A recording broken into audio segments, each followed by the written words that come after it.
Yeah. Unmuted, Let's go. ready to roll. You call it golf, I call it draft ball. Okay, I'm going to call the meeting to order. It's about 6:07. Tucker Whitman. Andy Dennison, Present. Ben Vitale, Present. Chris Petras, Here. Paul Pinkney, Here. Keith Batman, Here. Hans Petcher, Here. Mark Strong is excused, Heidi Nightingale, Present. Elaine Daly, here, Tricia Kerr, here, Timothy Lattimore, Present. Michael Didio, Here. Ryan Foley, Present. Aileen McNabb Coleman, present. Please stand for the Pledge of Allegiance.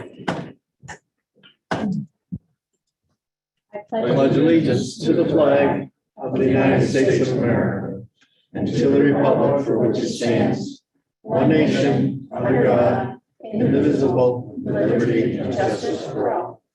Please stand, remain standing for a moment of silence.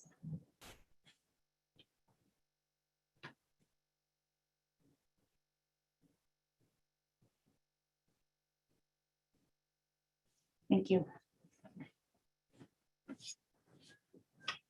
Our sincere condolences to family and friends of Frank Reginelli, former Cayuga County legislator. Can I say a few words about Frank? You may. Frank and I had, he was my coach in middle school and my typing teacher and former colleague on this board, and his sister is Mrs. Camardo. And my condolences to the Camardo family and the Reginelli family on their loss. Thank you. Yes, our condolences as well. And that was a little bit of a shock to hear yesterday when I heard this. I am going to move a few things around in this agenda. We're going to start with a presentation by Lynn Marinelli to talk about our shared services planning, I guess, process.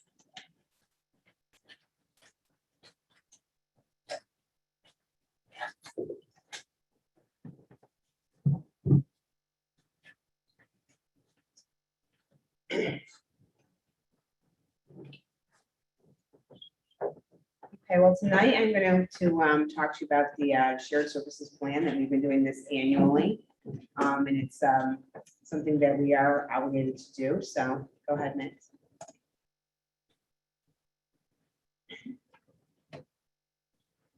To give you a little bit of background, just to remind you about it, that this is a plan that all of the counties in New York State participate in. There's 57 of them.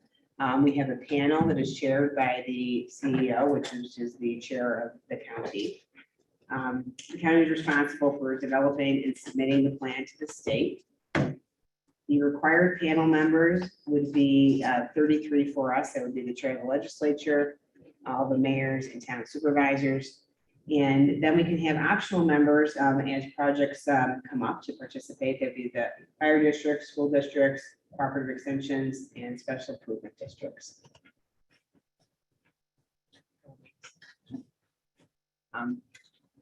We are required to submit a plan every year. We have to convene at least 2 panel meetings in a calendar year, and we have already done that. And that's where we kind of just brainstorm ideas for the shared services plan. Later on, the panel will have to vote to either approve or update a plan. Or if we don't approve a plan, each panel member would have to explain in a statement why they did or they did not support the plan. The projects that were included in the 2021 plan, they would have to be implemented from January 1st to December 31st of 2022. So they have to be implemented next year. This shared services must be informal written agreements if it's between 2 municipalities or more. The services do not have to be countywide. They could just be between 1 or 2 municipalities, but there has to be more than one. It can't just be your own savings. That wouldn't count. We do have to include a certification of savings that we estimate based on the entire tax levy of the entire county, not just the county. That includes all school districts, all towns, all villages. I believe it was about $162 million last year.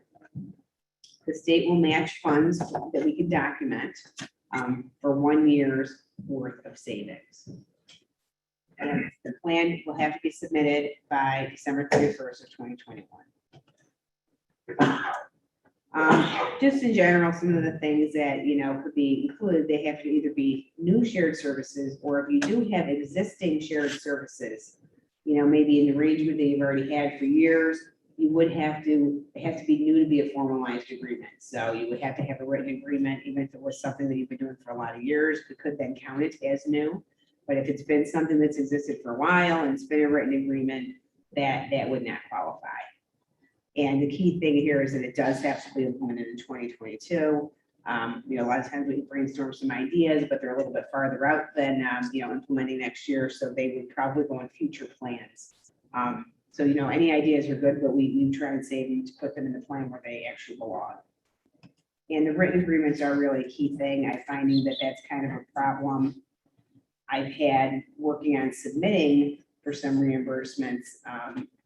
It's kind of a very drawn out process. As you can see here, I'm going to submit the plan now in 2021. I'm going to implement the projects in 2022. And then at some time in 2023, the state is going to send me a spreadsheet to be able to submit for the savings. So there's a lot of time in between there that people have to, get things implemented in 2022. And there's a lot of turnover sometimes in staff and some of the smaller municipalities. So that's an important thing for everybody to try and, really work hard at, to make sure that we get things executed that we need to. Submitting for the state match, that will require just collecting the data afterwards, getting copies of any contracts that we need. Like I said, the state, they send me this very detailed spreadsheet. It's actually pretty simple, but it's detailed in that it only lists the projects that were in your plan. So even if you had some shared services activities that kind of came out of the blue, or, hey, this is a great idea, let's just do it, we won't be able to get any shared services because it was not included in the plan when we submitted it. So it's very rigid and kind of tight how the state is making us comply with this. So, we're doing the best we can to just capture as many ideas as we can.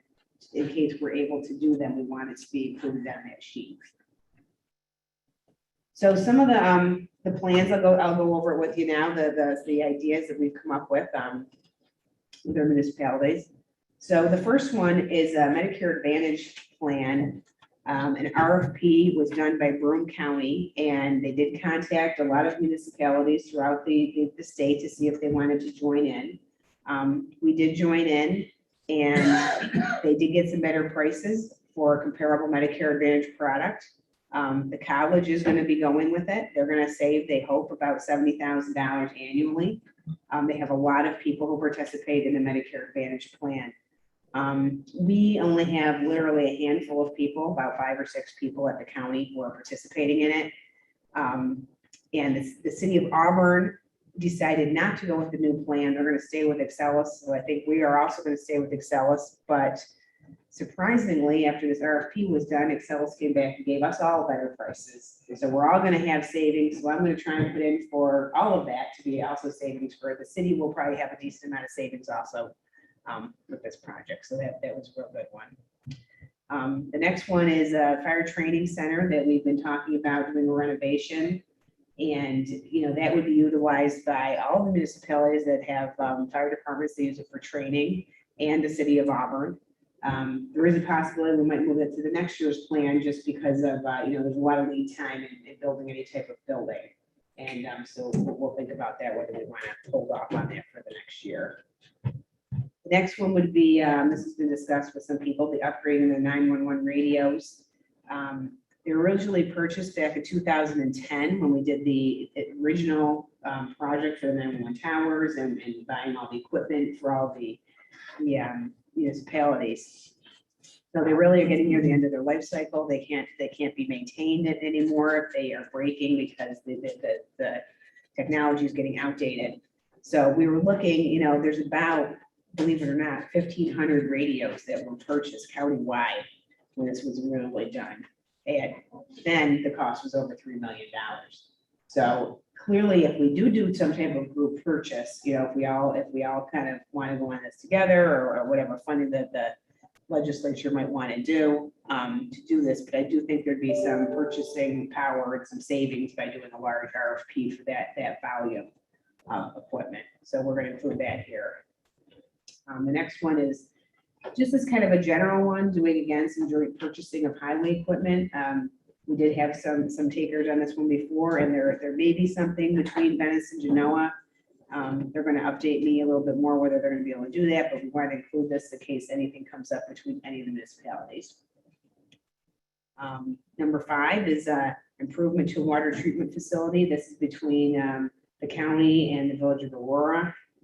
There's been discussions, I'm sure you might remember, about increasing the intake pipe size there. So if we end up doing that, that would be something we can count. It would hopefully have future benefits to a lot of county residents with another source of water. Number 6 is body cameras for law enforcement. This would be for the county and the city. And again, we're looking at it as being a joint purchase, that we might be able to have a little bit of buying power, that we might get a better price if we go and purchase it together, maybe do an RFP for that, and see the best available price. Next is municipalities selling fuel to fire districts. This is in one of the fire districts that is currently going on, so we're going to try and formalize that and maybe suggest it to anybody else that they're doing that again. I think sometimes they forget some of the things that they are doing. So this is maybe a little one, but we can get a little savings for a year.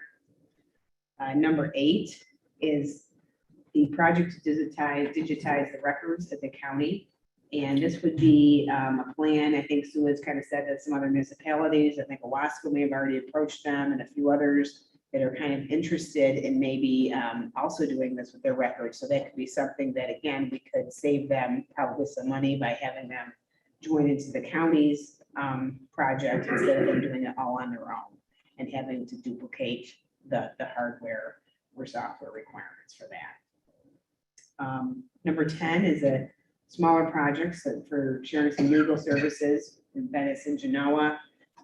This has to do with the local law that they are trying to get some commonality with, and they felt they're duplicating the surface that's tired of trying to do the same thing. So they're hoping they might be able to get some savings with that amongst themselves.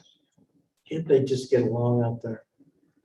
Well, it's not fighting each other. They're going to do it together to kind of do the same thing in both counties. Is what they wanted. I mean, both towns. That's nice. The salt bid, this is one that hopefully the bid for us the second year is going to be up after this winter that we're in right now, the 21-22. So it should be getting renewed, and so that will give an opportunity for other municipalities within the county if they want to join in now, if they think that they saw the savings that we got off of the state prices. So that could be real good for some other towns and villages. And the last one was an idea that also come up about expanding on the task force that we have, the crisis task force for mental health services. It's something that the city had brought up. They found a lot of benefit, and I know the sheriff also has, that they would like to be able to maybe get some expansion here. So there might be a way that we can get a little bit of shared savings out of it if we go forward and expand this service. So we've met, we've had our meetings with municipalities and kind of come up with as many ideas as we could that we think are kind of viable to be able to implement next year. I guess if this is the time, if you have any ideas yourselves that you want to bring forward to us for consideration in the plan before we bring it back to the panel, that's what we will be doing, and we'll be moving it forward with that group. And we'll have a couple public hearings on this presentation in November. For any input from the public if they'd like to have any.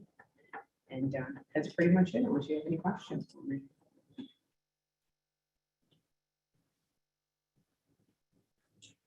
Just a quick question. 57 counties. Is New York considered separate? Because I know there's 62 counties in New York. I think it might be different in New York City. The 5 boroughs are maybe Yeah. counted as one. Yeah. I had a few questions, Lynn. This is Tricia Kerr. If projects are included in this plan for 2022 and for whatever reason they're not completed, are we allowed to resubmit them in future years? So I think that was an issue in the past. Yes, I mean, technically, that is correct.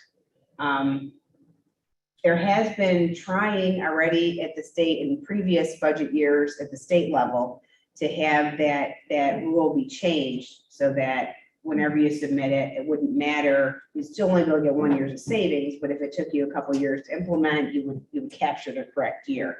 So yeah, I'm really trying not to include things that we really are like, this is not gonna happen. So we still might, Aileen and I were talking earlier about discussing a few of them about what is the possibility that they could happen. But you don't want the reverse to happen either, because I can't add them afterwards. We'll never be able to get them in there, where I'm hoping maybe no one will be noticing at the state if I actually put it in 2 years in a row, because it's an odd process that there's no approval of your plan. They just sit it, and I feel like someone makes a spreadsheet 2 years later and they send it to you. And then, they ask a lot of questions about documentation once it comes to money. I mean, it's very detailed. The look when you ask for the check. Yes, we had to send a lot of documentation when we were able to get the program approved between the college and the city. A lot of back and forth with the state discussing the details, but I don't think until you get to that point that they're actually giving a heck of a lot of attention to it. Just kind of sits there. So, but you are right, Tricia. I don't want to include things that we really are like, well, there's no possibility of this getting done in the next calendar year. Yeah, I just didn't know, because there might be some projects that are close to ready and, could be on the line there. But just a couple other questions, if that's okay. Were the school districts individually involved in the process this year? They were not. Was there any discussion about including them, or what was the reason for not involving them?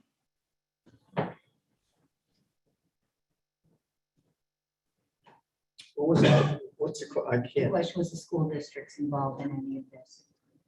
thank you. for clarifying. And there isn't any stipulations that it could or couldn't? No, I mean, they can be included, but I mean, I think that's why we include all the municipalities, because it wouldn't be between two school districts. You still have to have a municipality involved. So I mean, there have been, like, one of them that I'm putting in for, hopefully for money for 19 was Venice, did a salt shed with the school district. Right. We've tried to engage with them with health insurance as the biggest thing. And actually I talked to them about the Medicare Advantage, and they weren't interested in doing anything different. So we do try and think about things that are comparable, but it's really hard to find things that we have a lot in common with. We purchase very different types of supplies. I mean, there is actually, I must have skipped one of them in here. I did, yes. There is one in here about software purchases. I'm sorry, Elaine, I did miss this one. That Tom has brought up, because he does think there's actually this dual authentication software that he might be getting from BOCES, and I generalized it so that if there are some more IT opportunities, because clearly that's the thing he's most familiar with buying from BOCES, that they might have some similarity with that. I guess my last question is, in terms of if we do have ideas for projects, what is the process to submit those, and what is the time frame? I mean, the time frame would honestly be immediately. And like we said, they have to be things that are going to be able to get done next year with another municipality. Now, because it can't just be the county, and it has to have savings. So, I mean, sometimes people come up with ideas and there's no real savings. It's a new initiative, and you have to really feel like the other municipality was really going to do it. Like, we have a good example, I think a couple years out, we have a couple nice examples. Brutus and Weedsport are still working on, maybe doing a common building, so when they get to the point that they're still in the planning stages, that'll be a real nice one to have, because they are gonna build one building instead of two. So that's something they've been working towards. We have that in the kind of on the side burner to keep asking them about, so when it comes up, they can get that in there. I'll email you offline on a project that I had in mind that I would like to at least explore the feasibility of including in this plan for this year. I don't know, it would involve entities I haven't talked to yet for this year, but I've talked to in past years. So Yeah, just copy Aileen and myself. okay. I will do Mr. Foley, then Mr. Lattimore. Thank you. One question that I have on there, number 8, the project of digitized records. Yes. I'm assuming it's the one from the clerk's office. So how are these all, I guess, being sorted? Because I know that project has been discussed in terms of our budgeting process for this year. It's also been discussed in terms of adding it as a project to the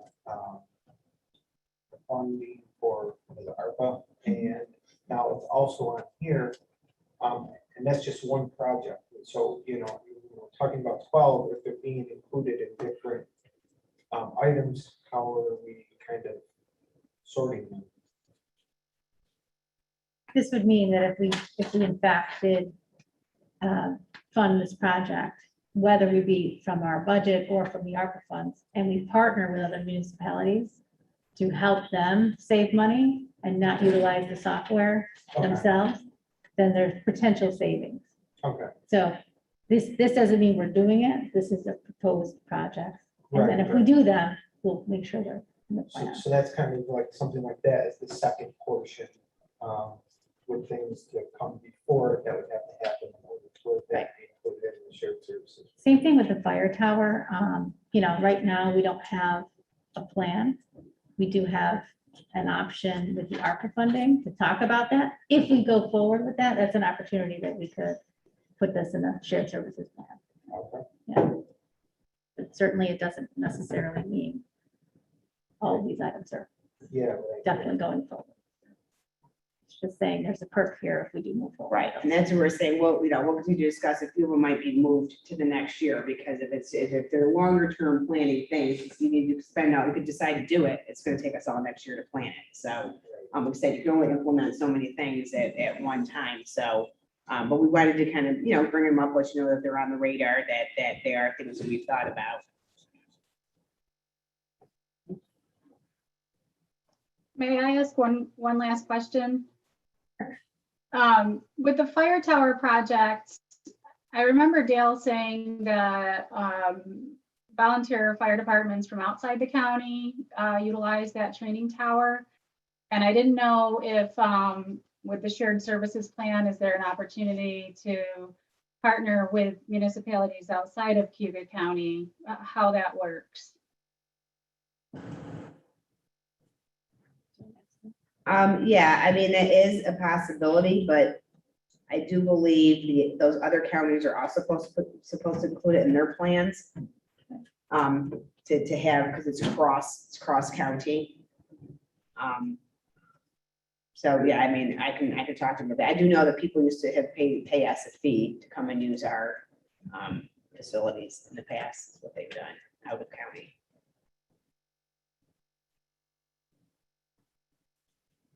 Mr. Lattimore. On the municipal selling fuel to fire districts, do we pay tax on our fuel? Is there a road tax and sales tax? I'm not sure what taxes we pay, but I know the majority of them we do not pay, so we're buying it substantially below the price that anybody could buy at the pump. All municipalities can do that, so that's just a factor of how much can they store, it usually becomes more of an issue too, so that's why a lot of people buy from the county. We have the capacity at the motor pool to store quite a bit.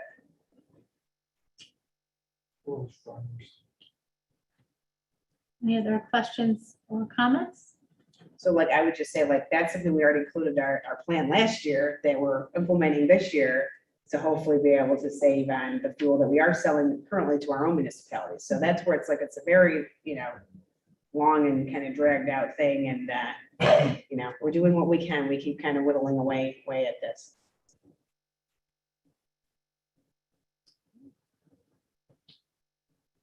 Anything else from any other legislators online? All right, thank you, Lynn. Appreciate all of the work that's gone into getting this plan together. Thanks to all the towns, villages, city, and Lynn and Max for all the work that's gone into it. Thank you. Okay, up next on our agenda is a public hearing. At the request of some legislators and some from involved parties, and after some internal conversation, I've decided to reschedule the public hearing. My intent is to make revisions to the language of the local law and reschedule. A new copy would be distributed to the legislature as well to the public. And then at that point, we will welcome comments on the new revised local law. So is there any questions from legislators on this? Madam Chair, Yes, how's that gonna work? There has to be, what is it? Mr. Attorney, 30 days notice on a public hearing? No, the legislators have to have the local law in final form at least 7 days before the vote. The notice to the public in the newspaper has to be published at least 5 days before the public hearing. So it's a 5-day notice. Right. So you're looking at a special legislative meeting? we do have budget meetings coming up, Oh, man. and we could also schedule a special meeting. Yeah, may I speak to that? You may. Yeah, I understand all of this, but to combine public hearing, something for which there may be a lot of public comment, the budget meeting, it's going to short shift one or the other. And my concern would be a short shift the budget deal. I would suggest if it's important, I'm not sure why it's important to postpone it, but if it is important, I suggest that there's going to have to be a special legislative meeting. I think for us to say, well, we're going to do this and this and this and the budget. I don't know. I don't know how other people feel, but I don't see that working. I'm not opposed to having a special legislative meeting as well. May I Outside ask of why budget. we need to postpone? The language within the local law is needs to be clarified. I don't see why, frankly. I guess it's I guess this has never come up before, and therefore I had no rule. It's a lane for because the thing. So we can simply the chair without a vote of the legislature can simply postpone the public hearing. Is that correct? Okay. Very good then. I'm learning on the fly as well. Yes, so we've had some conversation with legislators. I did just speak with the minority leader as well, and we felt as though there was a majority of this body that would be in favor of doing so and changing some of the language, and I certainly agree with that as well. Okay, up next. Proclamations. Domestic Violence Awareness Month in Cayuga County has been presented. Judge Chad Hayden Day in Cayuga County has been presented, and Justice Richard E. Winters Day in Cayuga County has been presented. Did any legislators have anyone to speak to privilege of the floor here today? Separate from the public hearing. Do you want to answer and just say the public hearing has been rescheduled? You can, yeah.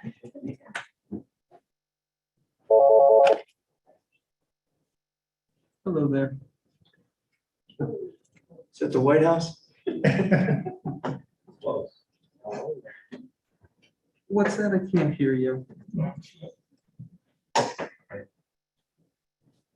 I apologize. I can't hear what you're saying. The public hearing has been rescheduled. Okay.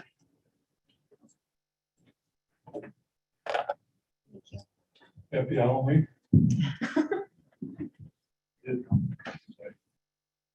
Okay, we'll get right to minutes to approve. We'll do minutes to approve from the last meeting. Second. Any discussion on the minutes? All in favor? Any opposed? That's carried. Thank you. Appointments and reappointments. Second. Discussion? Yes, Madam Chair. Yes. The power agency hasn't met in a while because of the lack of reappointments, and wish we could get that done sooner than later. We've got major projects that are being discussed in the county, and I think it would be a good thing to have somebody looking those projects over. I think the one in Cato and Conquest, it's gonna be 200 megawatts with 20 megawatts of storage. I mean, that's a lot of power. And one in the south, it just, I think we're sure gonna do this. I don't care who gets appointed, but just have some meetings on those subjects. Mr. Latimer, I will tell you the lack of appointments is due to the lack of referrals. I've not received any names to appoint. Thank you, Madam Chair. Thank you, legislator. And all in favor on the. Oh, all in favor on the appointments?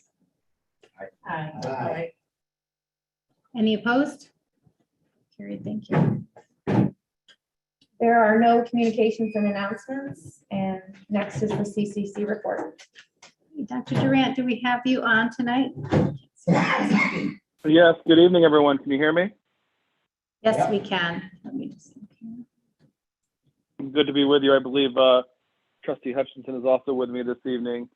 You know, to be brief, we're in the middle of our fall semester. Things are going, you know, kind of at a fast pace. Hard to believe we're about to turn into November already. But one of the good signs that we're seeing at this point is, you know, we're, you know, little small steps towards past normalcy, if you will. We're holding some recruitment events in November, our annual open houses, that we're going to be looking to do some in-person recruitment for prospective students. We believe that that's critical for our recruitment activities, certainly to give prospective students a chance to engage on campus and to, you know, see facilities and meet people and really try to get at least some sense of the Cayuga spirit while they're on our campus. We were able to have recently one weekend of our fall play, you know, following significant, you know, measures for protecting and you know, students as best we could, but at least we were able to have the classes again like we did and for a number of years. So we felt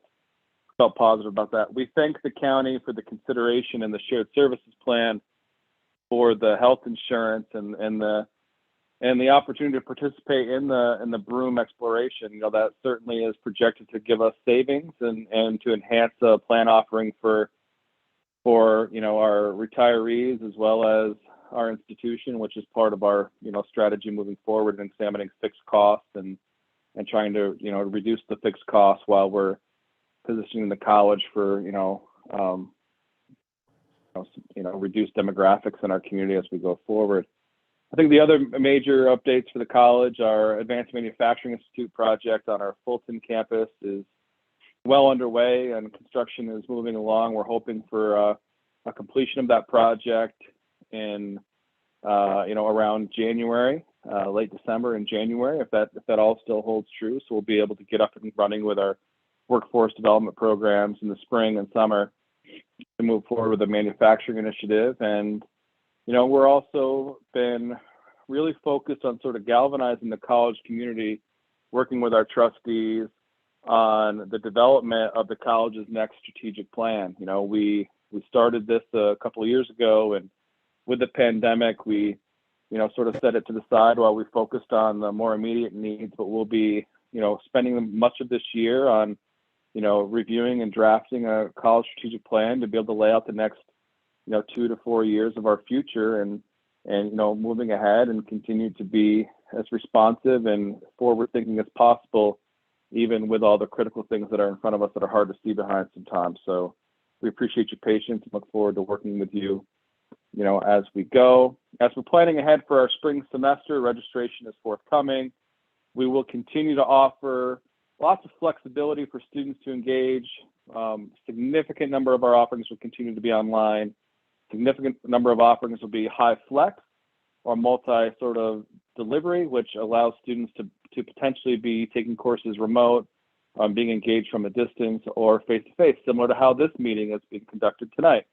And we'll continue to have building up our momentum for more in-person offerings. Our services continue to be available both in person and remote as well. So we're trying to serve our students as best we can and give the students the experience they deserve. And we appreciate the you know, the innovation that's coming, and you know, we're very committed to giving the students what they deserve while they're enrolled at the college. I'd be happy to answer any questions. Okay, questions for Dr. Durant? Mr. Lenmore? Doctor, during this pandemic, there's been a lot of shortages in critical care nursing, and have expanded on the program, maybe satisfy that need? Well, our program, we have, you know, we increased our program a few years ago by adding a second cohort on our Fulton campus, and the cohort size annually is approximately 75 students. We're a fall admission only. And we actually saw some of our numbers for applicants this past year be down a little bit more than typical. And so even though the need is there and the opportunity is there, we're trying to fill our cohort to keep our students and the pipeline as strong as possible. It's actually one of the areas we're examining now. We understand the community need in many different areas, and similar to what other employers are looking at, we're also trying to make rhyme or reason for student interest and exploration with the actual career tracks that are in front of us. But, you know, we're talking with our leadership in nursing to ensure that we have full cohort moving into next year again, and you know, and seeing if there are opportunities to expand. But currently the demand for our nursing program has not justified a significant increase in our seats.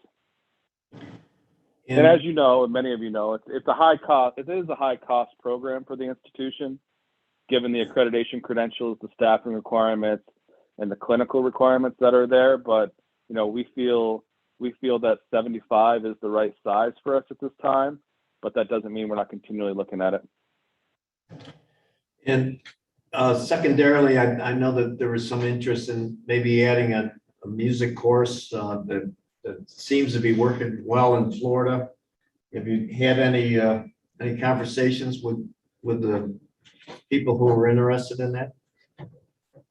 We have had a number of conversations with, you know, local people about possibilities for partnership, and you know, we certainly you know, have heard some of their visioning, and we are looking at some of our visioning, and we'll see if there's a match there for pieces or parts of it as we move forward. But you know, I appreciate their vision. I certainly appreciate their commitment to the community, and you know, we as a college are looking at our own priorities, and we'll see if there's a match for some of what aligns with what we're looking at.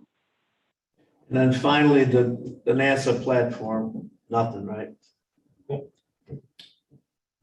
no new update this month on the NASA platform. That'll be nice. Thank you. Question Thank you, Madam for Chair. Dr. Durant, just have one question, two parts. First is my understanding correct that everyone who is present on campus has to be vaccinated? The current requirement that's set out set forth by the State University of New York is that all students who had an on-campus requirement must be vaccinated within 35 days, in which that became a requirement, and we did meet that with 99%. The variation between 99 and 100 would be those that were granted exemptions through the process. As for the overall college community, it's 96%. There's not yet a mandate on all employee base. That's something that we are looking at and examining to move towards potentially, but at this point, it is not a requirement. That'll be something that have to be locally decided, and we're having active conversations and exploring that as we speak. Okay, so my second part of the question is kind of derived from the first. The online learners, are they given the option to not be vaccinated, therefore, because they're not attending on campus? Correct. If you're an online student or a student who does not have any on-campus obligations, you are not required to be vaccinated. That is something that will continue to be an option for students. However, if you want to utilize services, want any work study opportunities, or planning to be active in a club or activity that meets on campus, that still requires you to be vaccinated in order to do so, play sports, etc. However, if you are fully remote or online, that is an opportunity for you to not have to be vaccinated. And I'll just say, we continue at the college, regardless of status. If you're not vaccinated, you're required to test weekly. If you are vaccinated, it's every other week. We're fully masked, we're social distanced, and anyone in a classroom, even if they are vaccinated, well, everyone would be vaccinated, all the students would be, they have to maintain wearing their masks for the entirety of the class. So we continue to be very strict, but also compliant. And we're trying to do our best for continuity of our business for our students and for the timeliness of the semester. Thank you, Dr. Durant. Legislator Beck. So the President Durant, so what is the policy for the public who uses the facilities, either the library or other events or otherwise? Yeah, I appreciate the question. So we, for the most part, have been, up until late summer, had been restricting any access to the campus other than, students, prospective students, or faculty and staff. We have some infrastructure built now that if our facilities are looking to be used by outside vendors, we typically are asking for proof of vaccination to do so, or maybe an independent plan, depending on what it may be. But when it comes to use of our library, our library is the primary area that the community members can use on a regular basis.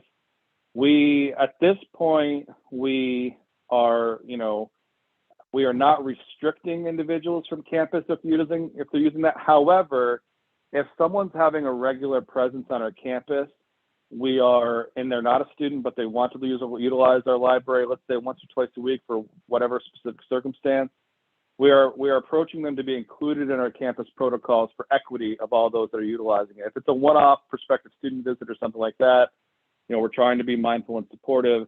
However, if somebody's looking to have continuous access to a service or facility, we're looking to bring them into our protocol and to make sure we try to treat everyone as fairly as possible. Thank you. Yep. Questions for Dr. Durant? Legislator Nightingale? Hi, Dr. Durant. This is Legislator Nightingale. I know that the last semester you have started a Human Services Associate, and I wondered what the enrollment looked like for that. Yeah, I appreciate the question. So we did begin a Human Service Associates program this year. I believe we have 25 to 30 students enrolled in the first introductory course of that particular program. The approval notice that we received for it was a little bit later in the recruitment cycle, so that'll be one of our highlighted signature programs that we're going to look to target, market it, and to get out again this year for bringing back in the next fall. But it's a program that had been in the works for a couple of years, and And so we're excited about that program. So I appreciate the question and a chance to highlight it. And that program, you know, for those that may be unfamiliar, that's one that our chair Eric Ziza worked with many in the community to talk about, you know, need and looking for sites for possible internships and practicums. And we know that there was great community support. We know the well-documented need in our community for human service type professionals. So we're looking forward to building that in the years to come.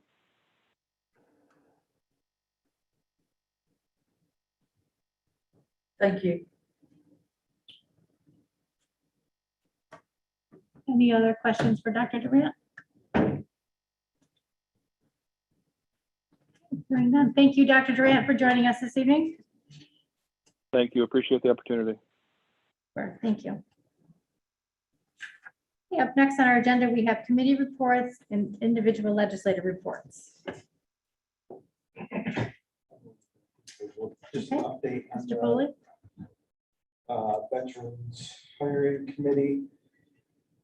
They interviewed, I believe, between 3 to 5 individuals in person, I think 6 on the phone, and they have 2 candidates that they would want to bring forward to the rest of the committee. We'll kind of do their interview, and then similar to how we did with the IT hiring committee, we'll hope to bring that individual forward for like a meet and greet with the legislature. Hopefully they pass the smell test at that point, and we can have ourselves a veterans office director at the county. Great. Legislator Pinckney? So will that be filmed hopefully before Christmas? I'm looking, going into the first year. No, I think hopefully we'll have something by November. So November we full life meeting. Recently, I mean that's the plan anyway. I don't think it's too official to say right now. I mean, a lot of it depends on the availability of the candidates to come in and meet, plus the people on the committee, you know, but we're trying to make it happen as soon as possible. Okay. Any other legislative reports? Legislator Lattimore? Yes, it was nice being with you. Domestic violence proclamation. Great shout out. We're up on Sam Adams Lane and in the watershed. We need to build more Owasco flats. Go to the whole back. Today we had another deluge. I don't know how much damage that's going to create from today's events. You know, Mr. Legislator Strong is underwater in Moravia, so somehow we got to come up with some retention ponds on all these tributaries to try to catch some of the runoff material that's ending up in the lake. The aging of the lake is the filling in of the lake, so hopefully we can get some kind of retentions. Thank you. Any other committee reports or legislative reports? Aileen, if I could just make a comment. This is Legislator Kerr. Go for it. Thanks. I just wanted to mention that I participated in a Friends of Emerson Park event this weekend. This is a new group that's formed. It's a lot of younger folks, people of all ages, but a lot of energy and enthusiasm. And I think we're going to be seeing more from this group. They have a lot of great ideas. And I just wanted to commend the park staff, Doug and Manat, and some of the seasonal staff that were there. And it was really well organized. There were a lot of volunteers, and it was a great, beautiful day to be out in the park. Oh, good job. Thank you. That's very great to bring that up. I believe they're called foes. Friends of Emerson Park. So that's interesting. It is a new group, yes. Yes. Madam Chair, after today's deluge, the lake was too high before this rainfall. So I would like you to pass along to some of the council members over there that the lake is too high. Over there in With the the city, city, with the city, I think they control the dams. they do, yes, they control the flow. Did you mention that the lake's too high? Sure can. Thank you. Madam Chair? Yes. To clarify, the Army Corps of Engineers establishes the level for the lake. They establish for various conditions and in various times a spread. So they say it can't go below, it can't go above. So I don't disagree with Mr. Lattimore that the lake is very high, but the ability of the city who controls the dam to actually control the level of that lake is severely limited by the Army Corps of Engineers, whose concern is not just our lake, but all of the bodies and municipalities and the people down from the Wasco outlet. So I'm not disagreeing with Mr. Lattimore. It's great. We have to keep it on everyone's consciousness. But my caution is let's not blame the city for something that they have only a little bit of control over. And but maybe that's not fair. Maybe we should blame them. No, but I just want to follow up on Mr. Batman's comments.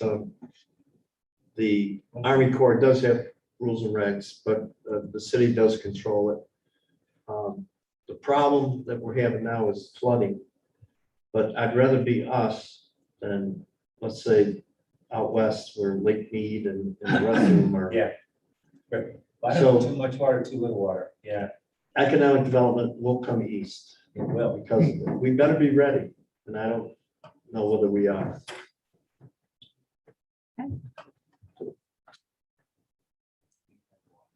Any other legislative reports or committee reports? Okay, I'm going to share my chair report. I just want to give you a description of what I've been up to this past month. We have concluded all budget meetings. I want to thank any oversight committee chairs that were present. Keith Batman, Chair of Ways and Means, was present for all of them, I believe. So we have done a lot of work, a lot of listening. Now comes the real work. We've just started preliminarily organizing all of the materials, both that was presented to us in writing and then from discussion. We're just getting those together. Lynn and I will be doing an awful lot of work between now and November 4th. And that's when I present the preliminary budget to this group. So that's underway. I heard today of a couple stragglers. We're going to make sure we include everybody and that their voices are heard, including everyone we fund, our partner agencies as well. So that is ongoing. That's keeping us very busy. Legislator Foley alluded to the fact that, we have, we're hiring many key personnel here in the county. He mentioned the Director of Veterans Affairs. I believe that in addition to the other positions, I have asked as of last Thursday to kind of fast track all of these things and make sure they're moving at a very consistent basis. So we are looking also at a new HR director for our county. We are nearly finished with the search for weights and measures replacement. I'm also serving as part of the search committee for the CEDA executive director. And we are going to be opening up the internal search for operations officer fairly soon, and I'll let you know when that will happen.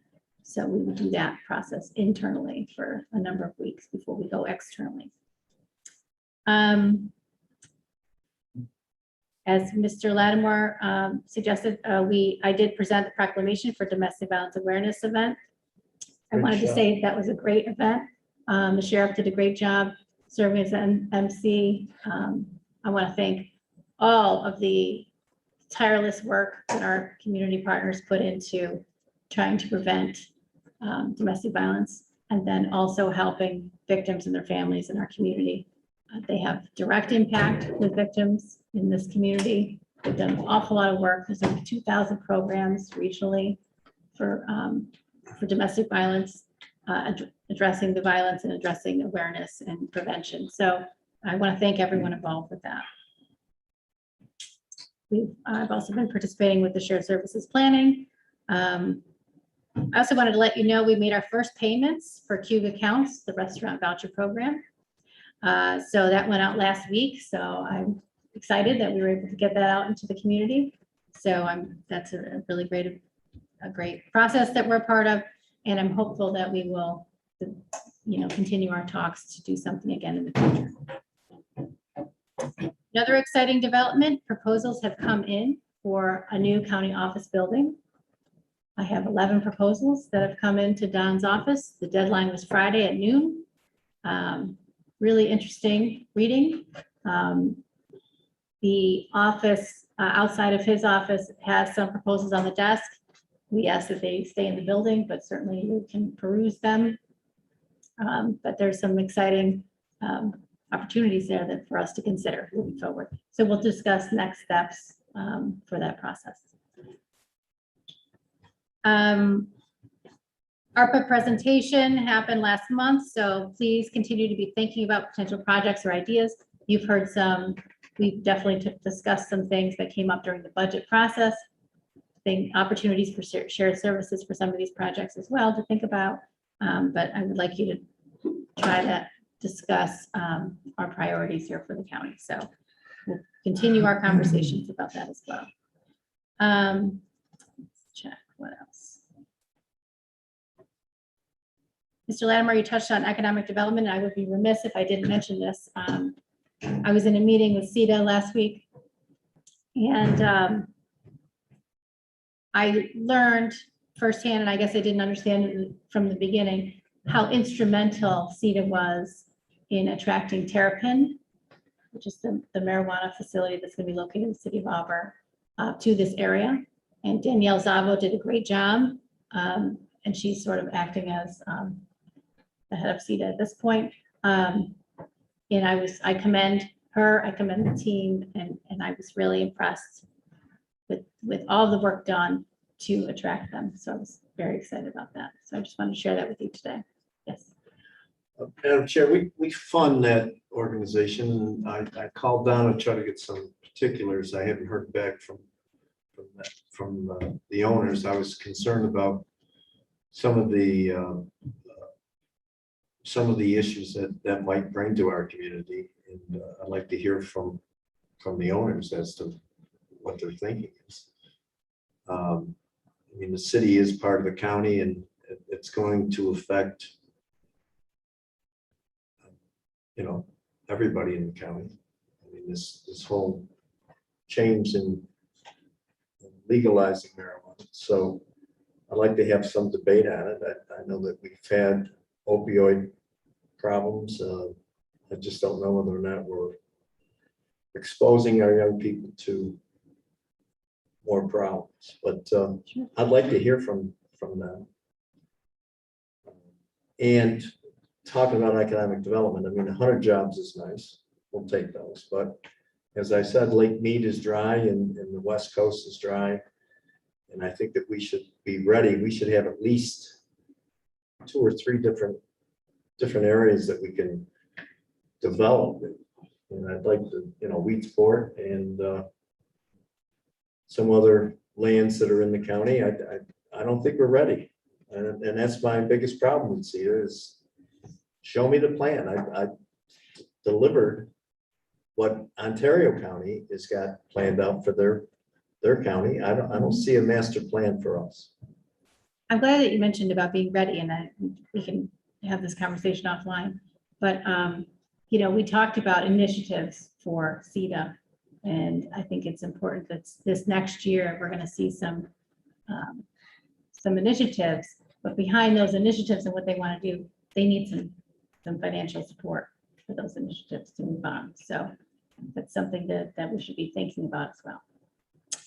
Let me think of what else. I think that basically, that does cover everything that I have here today. I just also want to remind everyone that early voting does end on Halloween. And election date is November 2nd, so please make sure that you get out and vote. Any questions for me, Mr. Foley? Madam Chair, can you just quickly highlight the schedule for November and all the budgetary meetings? And then I have it right in front of you. I don't think that you need to, other than, I know that a lot of the meetings follow our committee meetings. Yes. And usually it's done by Ways and Means members. Critical nature of those, and to highlight that, hopefully we can make ourselves available. Because, you know, I think what's happened previous years is we make decisions there as the Ways and Means Committee, which is great, but then not all the legislature present to hear some of the intricacies, and we have to rehash it all well into December and stuff like that. So, yeah, I just wanted to highlight that. Okay, so, It's on the screen too. oh, great, wonderful, thank you. And so this way everyone can see, but, so I'm going to present the tentative budget on the 4th. And then on the 8th, special Ways and Means meeting to consider discuss changes. And then on the 16th. And then on the 18th. But I hear what you're suggesting. You know, it's not just for Ways and Means, and it's important that the legislature completely, as a group, attends all those meetings and hears all the discussion. Right. So that we don't have to waste time trying to, you know, go over things again. And, you know, we still have this remote capability, so, you know, hopefully that will help people engage into this process. Right. Thank you. Madam Chair, Yes, my name is on the ballot this year, citywide, and I did vote early at Clifford Park, which is often known as Whitefield in Mr. Diddy's Park. Also played up there, but the location is great.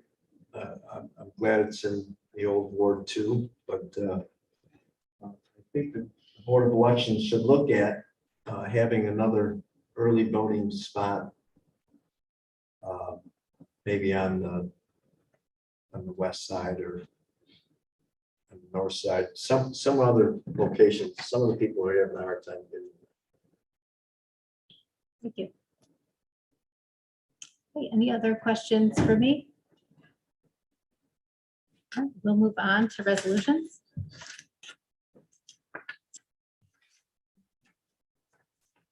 First, we have legislator Batman with Ways and Means. Chair, Ways and Means has two resolutions. I'll offer them as a bundle. Second. Any discussion on these two resolutions? As a bundle? All in favor? Aye. Any opposed? That is carried. Thank you. Health and Human Services, Legislator Daley. Health and Human Services has, for our vote tonight, 10 resolutions. There was, I'd make a motion for HH1 through 10, unless anyone wants them separated out. Okay, we'll do 1 through 10. Hold on just a second. We'll do the 1 through 10 as a bundle. 9 and then do 10 separate, just out of an abundance of caution. I don't know. 10 is the mental health state aid. Yeah. Resolution, sure. Please.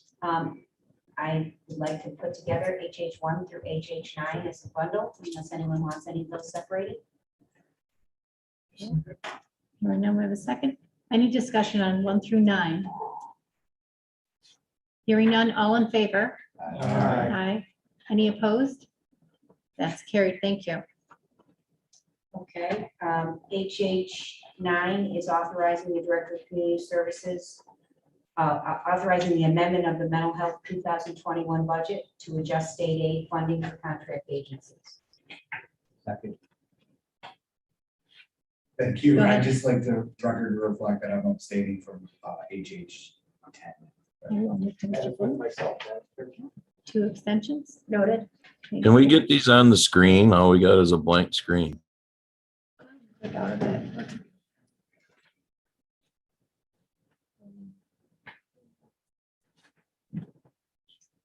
Thank you, Andy. We'll get that going here.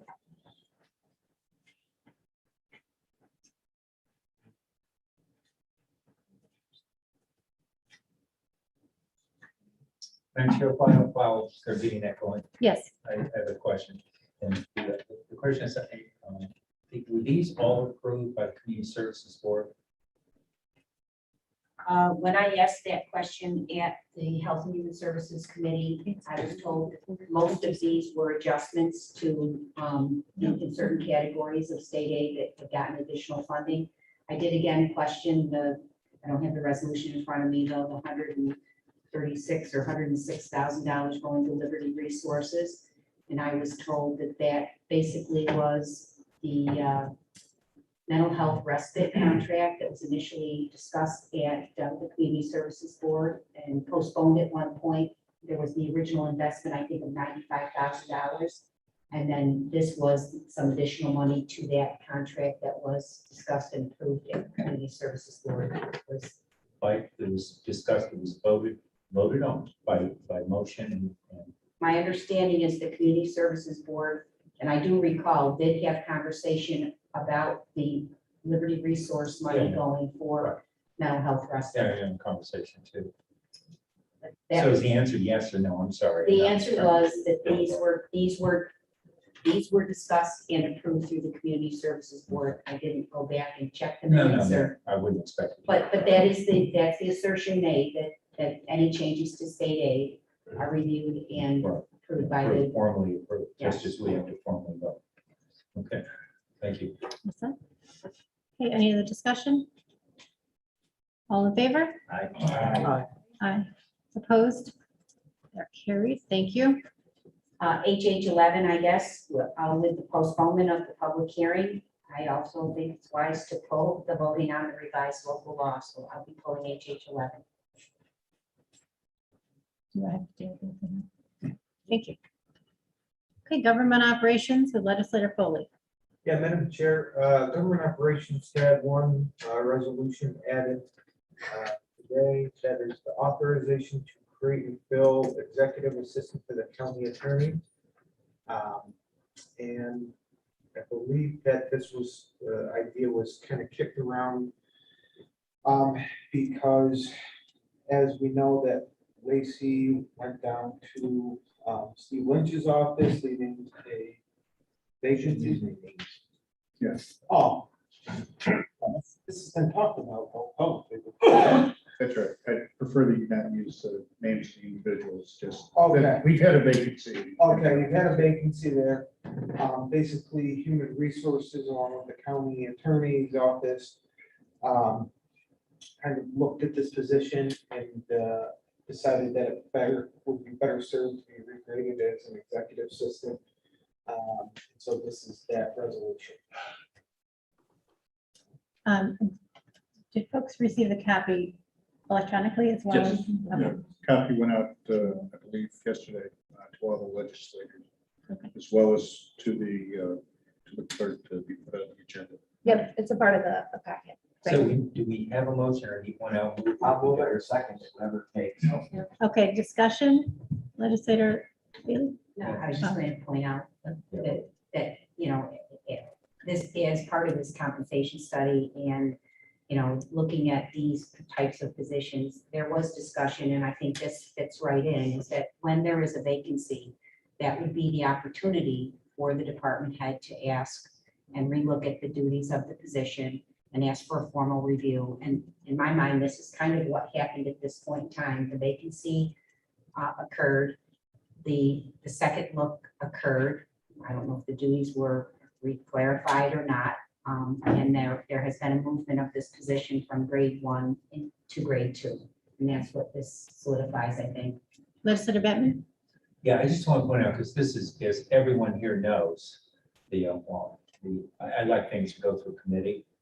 And I don't want this to be seen as a precedent of skipping the committee process, but in this case, we have because of other developments in that office, we have a more critical need than we would just with normal operations. And so we need to keep that in mind. The point being, everything should go through committee, But we also have to be sensitive and responsive and flexible when situations arise that make that difficult to do in the context of good government and continuing operation. So, Legislator Vitale? I'd like to thank Mr. Batman for that comment. Legislator Foley? no, Elaine wants to thank me. Oh, yeah. To the rule follower. Legislator Foley? Can I just get clarification on that, the contention of the name being stated only because Mr. Palermo presented this like a couple of months ago and said he would be terribly sorry to see the individual being transferred, basically transferring from one department to another. And the names were used publicly. So I'm just kind of reiterating his things. And so I want to make that point to say, I don't think there's anything wrong with it, as long as it's already known and has been discussed. And if I can respond to that, one, Mr. Palermo had been working on this prior to recent events, and so it wasn't that the committee wasn't aware of this, but we weren't able to formalize it until things really changed. Right. Okay. I will say that I was able to convene HR representatives from the attorney's office, budget director. We all did sit and discuss this thoroughly to make sure that the needs of the office will be met, and that this was the best way to meet those needs. So, but yes, and I talked with Mr. Foley, the oversight chair for government ops, to get his approval to put this on the agenda tonight. So, Legislator Lattimore? Madam Chair, that department is called Planning and Economic Development, is it not? No, we're talking about Just- county We're attorney. talking about the county. County attorney's Oh, office. county attorney. Okay. I'll call the question, Madam Chair. All right. Can we have a chance to talk, those of us that aren't present? Or Sorry. Is our legal counsel fully called the question and that's it? Only would withdraw his call to the question. I'll withdraw, certainly for anything for Tucker. Okay, Legislator Whitman. That's why you're my favorite, Ryan. I'd just like to just kind of piggyback a little on what Ryan said and a little on what Keith said. We've known about this position for quite some time, haven't we? I mean, I completely understand there are some special circumstances going on, and that I have no doubt of the need of this position, but I feel like this is another classic case of dragging our feet, and it kind of snuck up on us on this one.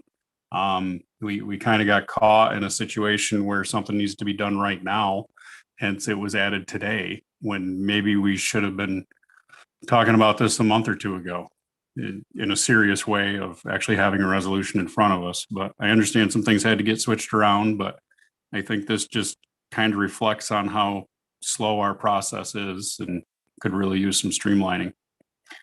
Thank you.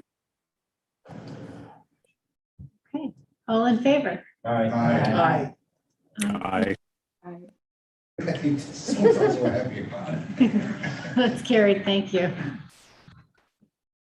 All right, Legislator Pinckney. Planning as long as they come before you. All right, Question. Legislator Whitman. Madam Chair, Public Works has 6 resolutions. I would like to bundle all 6 unless anyone would like one singled out. Okay, we have Public Works, 6 resolutions. Your motion? Move it. Second. Okay, any discussion on these? Hearing none, all in favor? Any opposed? Those are carried, thank you. Thank you. Legislator Vitale, JPS. Madam Chair, JPS has 8 resolutions. They've all been through committee, and I would make a motion for 1 through 8. Second. Okay, discussion on 1 through 8. Hearing none, all in favor? Any opposed? Those are carried as well. Thank you. Before we go into executive session, is there any other business that may come before the board this evening? Yes, Madam Chair. my question is, planning and economic development, is that not the department? Does it not have economic involved? It's not just planning, is it? Yeah. Well, I want to make sure that we plan, not to give it to anybody else, but we should be planning for expansion in this county, in this building. Thank you. Any other business to come before the board? Can I get a motion for executive session regarding contracts? Okay, all in favor? All right, we're- Executive session. We're staying or going? Any opposed? No? Anyone opposed?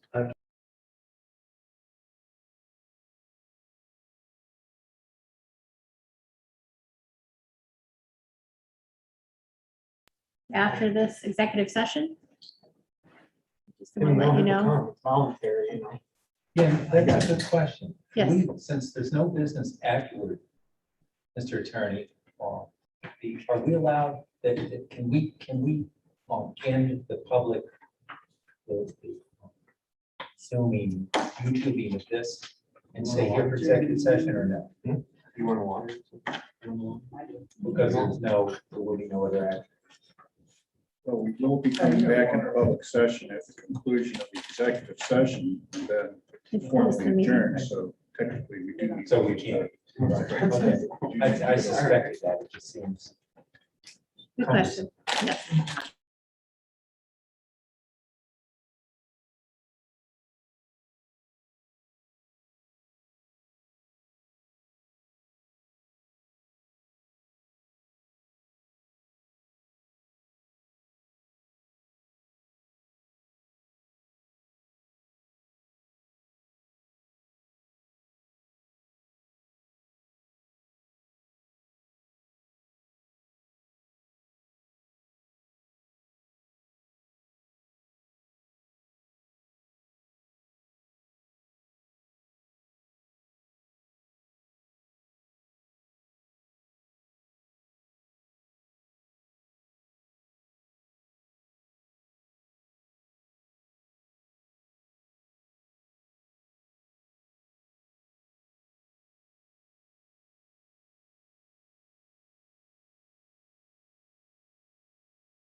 Okay. We need a motion to get out of executive session. I'll make a motion. Second? Are you writing this down? I'll write it down. I'm gonna do, Petcher, Petrus. I move we adjourn. Move to adjourn, second, Petrus. All in favor? Aye.